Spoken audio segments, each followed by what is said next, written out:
So we now move to item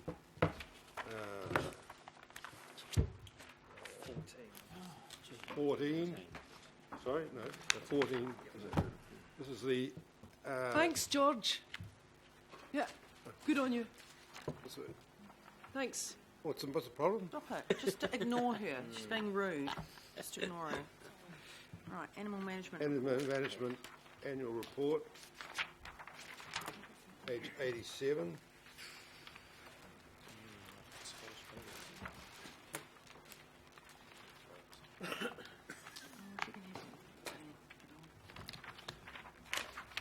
Happy to move the report, Mr. Chair.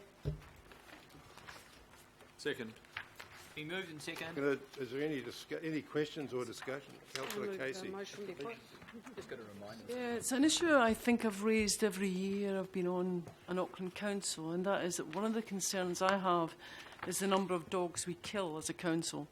And I like to have it out of the back page and into the front page. And while near the front we rehome 100% of adoptable dogs, which is great, but we also are killing at enormous rates. And if you turn to page 112, in the last year we killed 3,172 dogs, and it's that figure I'd like to see brought down.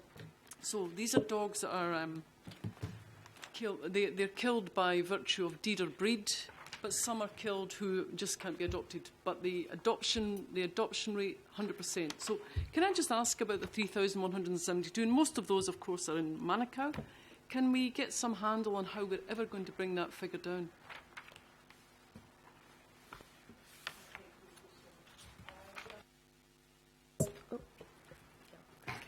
Some of the dogs have health issues that we cannot adopt back out into the community. Menacing dogs by deed and breed are not adopted by Auckland Council. This is a policy, as you are aware, and these have been drawn from the Dog Control Act. The operational policy was determined in 2014 and 15 post-in housing.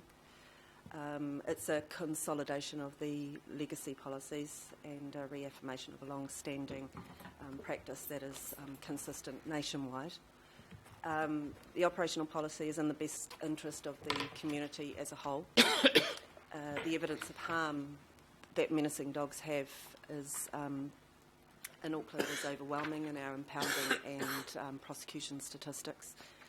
A review of the operational policy would be premature at this time, in light of the Associate Minister of Local Government reviewing the Dog Control Act in this matter. Every dog that we do have that is adoptable, we go to every length to adopt it out to a family. Thanks. Just if I may continue, remember Chip? We said as a council, Chip was a pup who was in the rubbish bin who ended up being euthanised. We did say, as a result of the enormous public interest in Chip, that there would be a review. There has been absolutely nothing brought back to the council. So where is that at? I've got another question after that. They're all related. They're all related to the killing of 3,172 dogs. In fairness to the staff, they, as I look at them, they probably weren't there at that committee meeting. Were either of you there? No. Yes. Jeff was, though. He's at the back. Maybe. I'm not sure, but I certainly do remember the discussion and the question, Councillor Casey. So we I don't specifically recall the resolution at the time, but I certainly know that you were passionate about looking at how we better avoid these circumstances. We also agreed at the same time that the primary issue there was that a poorly behaved owner of that dog put the dog into the bin in the first instance, and we were left in a position where we had a sick dog that we tried to care for, as I recall, and eventually was put down. So there are some salutary lessons out of that. And certainly I don't think anybody in the team, and I've been out to the site myself, wants to see dogs unnecessarily put down. But the commitment is they need to be able to go to a good home. Okay, the third question, and it was interesting the way you answered the question, because I'll ask it again. What I was really expecting back was, how do we stop this? We stop this by getting dogs desexed, by stopping people selling dogs online, so that's the kind of answer I'm looking for. And that's the other arm of council, where we're not just killing dogs, we're stopping dogs getting into the position of needing to be killed. So can you help me with the second part? Certainly. So desexing, as you mentioned, is a big part of this, and in light of taking dogs out of a situation, people will just get another dog. So it's in order to, if we can get responsible dog ownership by desexing and getting into the communities where we need to talk to people about what responsible dog ownership means, enabling that dog to remain home. It's not wandering, it's not coming into our pound, it's registered, it's microchipped. So it's working in the communities where we need to be. It's getting the menacing dogs and all dogs, if we can, desexed. And it's stopping just taking dogs out of the society and other people just getting more and not taking accountability for those dogs. I'd like to see that figure come down, and I'd like to see that should be a target for us, that we may indeed have to put down dogs that the court tells us have to be killed. We may indeed put down dogs that are sick. But I'd like to see us not having that trade in cross pit bulls and whatever coming through the shelters. We do have a slightly lower 3%, and I know it is lower than the previous year for euthanasias, and we have got less dogs impounded. It is a small figure, and we do hope to grow on that. And I'd like, again, just to say that it needs to come out of the back page and go right up the front. It has been up the front, it's just snuck back again, with a commentary around it about what we're doing to bring it down. Certainly, thank you.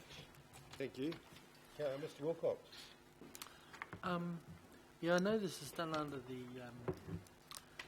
with regards to the Dog Control Act. Is that all this report's about? I just wanted to know, like, do we do other things, or does that come back in another report? Like how many cows on the road and things like that?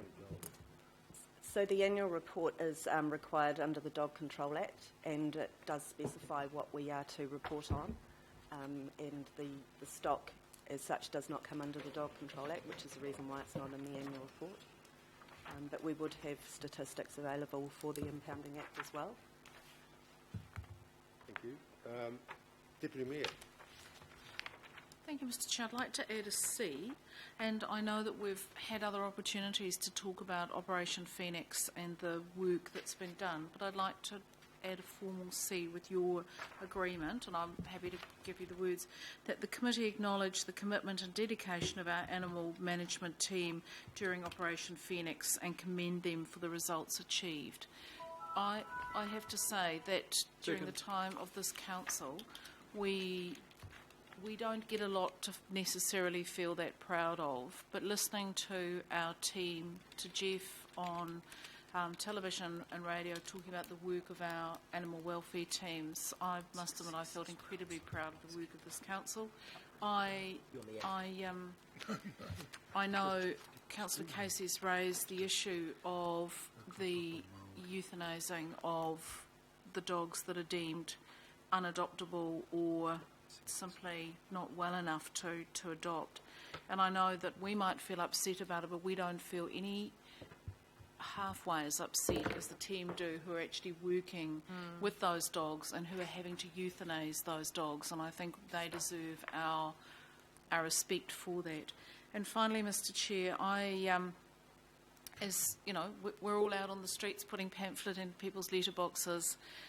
I have to say, you really notice the absence of dangerous dogs in many areas that were unwalkable, and that is not a job that I think anyone wants to do. I love dogs, but my tolerance for dangerous dogs is minimal, and as far as I'm concerned, the toughness that we have, the tough stance we've taken, led by Councillor Penrose, who I think has been an exemplary leader in this area, is exactly what we need to do. And I'm sorry if the stats are not good around the animals that we need to euthanase, but that is fully the fault of the owners. So to our team, well done. We acknowledge and congratulate you. You do a job that not many of us would be brave enough to do, and I hope that those sentiments are relayed to the team with warmth. So, Thank you. Thank you. Councillor Penrose. Yeah, thanks, Mr. Chair, and just bear with me for a couple of seconds. But first, I just want to start off with acknowledging Grant and Jeff and all the team in our animal management section, all about 100 odd staff that we've got within the organisation there. And I want to start off by saying I take a contrary view to the animals that we have to do to put to sleep, and I don't really care whether it's in the front or the back. At the end of the day, our officers take their job absolutely serious. And they're dog lovers themselves, they're animal lovers themselves, and they're passionate. And I've been out with our guys numerous occasions and been heavily involved in this since the inception of the bringing it in-house in November 2014. And was, like Councillor Casey, was one of the drivers to bring it in-house. And we're delivering a service now second to none. In my view, we're leading New Zealand in animal management and probably leading the South Pacific. And our guys are courageous, they're out there, they take abuse. Operation Phoenix, I don't know if you noticed, TV3, Duncan Gardner was so complimentary of Auckland Council and the way we delivered what we delivered. And those guys were out there. And when I won't mention a particular location in my backyard where they had to take reinforcements of the police because it was so dangerous and so volatile that our guys were put into a position of they were just damn right scared. But 99% of the time they don't go with the police. They front up to the doors. And they don't know whether they're going to get abused, bashed, kicked or whatever. It's going to happen. And we talk about health and safety. Well, one of the scariest things I sit around here as one of the leaders of this council is what's going to happen next to one of our officers. yeah. When they go knock on those doors. You know, and those, again I say, and I emphasise, Mr. Chair, they love animals. And we all know that for those that have been to Sharkey Street, to our headquarters for the South and Central, they can see the guys are passionate. They're so passionate, they get, you know, one of our girls, one of our senior officers, was about 9 days or 8 days away from having a baby, for God's sakes, Operation Phoenix, and she was on the job. That's how dedicated they are. I had a discussion a wee while earlier on with the Deputy Mayor, and I'll go one point further, as to how we actually reward our frontline officers better and lift the pay scale, the pay band for those guys. And as Deputy Mayor says to me, maybe it's an area we take up on the 14th of September at the CEO Review Committee, Mr. Executive, because it's absolutely critical. And why I say that is that they're sitting here, the training's up here, and the skills are up here. And we're losing them to places like DOC or to immigration, to Department of Primary Industries, because we upskill our guys so highly, they're so highly thought after, they're snatching them off us. It's like our building industry. People don't realise it. You know, Auckland Council's leading the way in our regulatory area, and we're getting poached left, right and centre. We've got to lift the bar, people around this table, and respect it and appreciate it. Otherwise, we're not going to be leading the front. We're not going to be leading New Zealand. So, guys, again, I just want to say thanks very much. The team have done an outstanding job. When it comes to disposing of dogs, sorry, but, you know, we do their damnedest to make sure we rehouse those dogs. Sadly, it can't always be the way. Sadly, through Operation Phoenix, 1,529 dogs.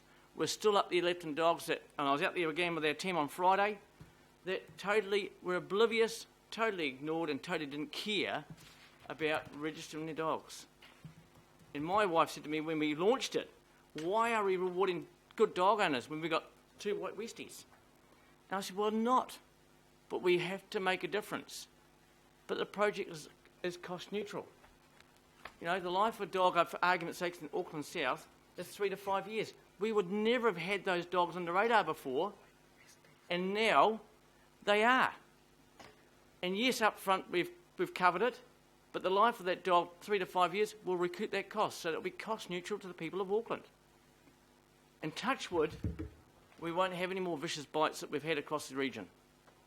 That's what we're going to try and deter. So people, can I ask for your support when it comes to the time that our frontline officers get rewarded in the best way possible? Thank you. Thank you. Councillor Cooper. Thank you. And I mean, I do commend our staff. We talk, you know, it's a tragedy that so many dogs have to be euthanased, but it comes right down to the owners. And actually, it's probably a blessing for some of those dogs because they live in some dreadful, dreadful situations with cruelty and no respect for them. You know, actually, it's probably doing them a kindness. And the other thing, we cannot rehome. I also think that it's not fair for our staff to have to go to houses to uplift dogs where children's faces are brutally mauled, you know, and they're scarred for life, and emotionally and physically. You know, it's a dreadful, dreadful thing. And the sad thing is, some of these families, these dogs are turning on their own children and family members. So I have no compunction the fact that we have to do that. We have to do it sometimes. And until we can actually manage, you know, we can never hope to manage people. We can't. We can try to educate, we can do all that.